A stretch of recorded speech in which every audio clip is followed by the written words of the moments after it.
La cuenca Lerma-Chapala-Santiago es probablemente la cuenca más importante que hay en el país. Está lamentablemente muy contaminada. A lo largo del río Santiago, por ejemplo, hay más de 200 industrias instaladas que vierten ahí sus desechos.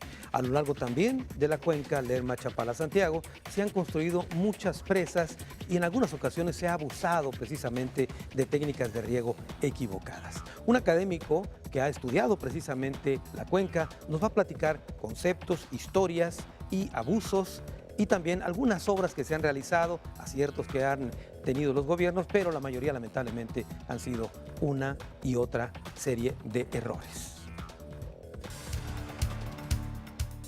Para las diversas autoridades estatales y federales, la problemática del abasto de agua del lago de Chapala es más grande de lo que el espejo del agua debería abarcar en su extensión. La visión actual se cierra únicamente al abasto urbano.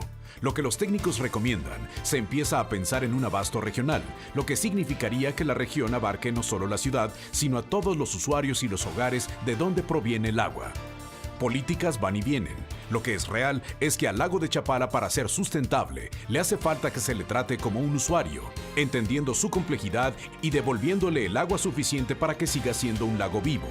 La discusión del lago de Chapala nos guiará a la visión de la autoridad en el tema, aquí, en Ruta 44.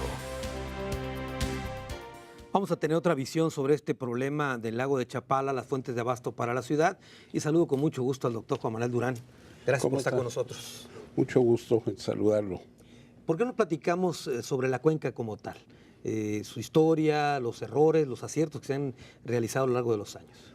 Bueno, quizás, digamos, de manera inicial, la cuenca en el siglo XIX fue pensada como una cuenca navegable entre Zamora y hasta San Blas, y hubo algunos proyectos que eran utópicos de que navegaran vapores por esta cuenca. Pero la verdad es que... ¿Pero por qué utópicos, doctor? Porque las diferencias de niveles que había a lo largo de la cuenca en el río Santiago no permitían las esclusas que se pensaban en aquella época. Pero finalmente lo que pasa en la cuenca en 1888, llega el ferrocarril mexicano y después viene un proceso de industrialización en la cuenca. Quizás lo más notable se da en los años 80 en adelante, pero hay que pensar que en los 50 existía la compañía eléctrica Chapala, que generaba electricidad, y era el río Santiago, pues donde se generaba la electricidad para la ciudad, que parte de finales del 19, donde comienzan a traerse esa energía para la ciudad. Pero en los años 80 detona la instalación industrial fundamentalmente en El Salto, aunque hubo una política que se llamó de corredor industrial de Jalisco a todo lo largo de la cuenca, que abarcaba desde Ocotlán hasta la ciudad de Guadalajara. Lo cierto es que esta franja entre el río y la carretera pues no fue la zona de instalación de las industrias, sino finalmente se vinieron a concentrar en las afueras de la ciudad de Guadalajara, generando una distribución dispersa de la urbanización y de la ciudad que hoy conocemos en este proceso de metropolización, y creciendo la población hasta llegar a 4,5 millones que se estima en esta urbanización dispersa. Hace un momento, doctor, el doctor Gómez Reina nos decía que el primer uso del agua es obviamente el urbano, posteriormente agrícola y el último industrial. Usted nos está comentando que el gran detonante de la cuenca fue la industria. En la parte, sí, lo que fue la generación eléctrica fue lo más importante, que inició efectivamente la ley privilegia las zonas urbanas, por eso la ciudad de Ocotlán no tiene abastecimiento de aguas superficiales, sino toda pasa para la ciudad de Guadalajara. Ellos tienen que tenerla de pozos profundos, por ejemplo. Teniendo al lago a un lado. Teniendo al lago a un lado.